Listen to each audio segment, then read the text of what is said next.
Paano nga ba mas gumaling sa ginagawa mo? Nahihirapan ka mag-content, ano? Gusto mong gumaling?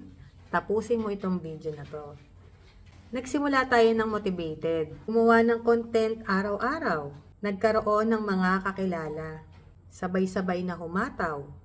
Tapos, isang araw, napansin mo na parang napag-iiwanan ka na.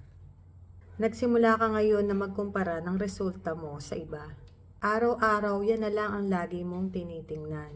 Dito ngayon nagsisimula ang pagkukumpara mo sa sarili mo sa iba. Tandaan mo na magkakaiba tayo ng pacing. May mauuna sa'yo at mayroong mauunahan mo. Palagi yan. That is reality. Huwag kang mag-worry na nauunahan ka na nila. Huwag sila ang tingnan mo. Tingnan mo ang sarili mo. Dapat, araw-araw ang goal mo, mas magaling ka ngayon kaysa sa kahapon. At mas magaling ka pa bukas kaysa sa ngayon.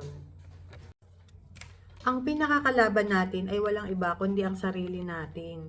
Sa sarili mo, ikaw dapat makipagkompetisyon. Hindi sa iba.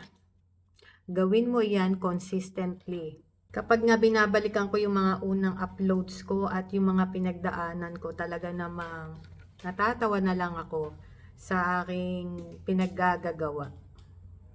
Gumaling ba ako? Siyempre naman. Gumanda rin. Char. Compete only with yourself, with consistency. Natulungan ba kita?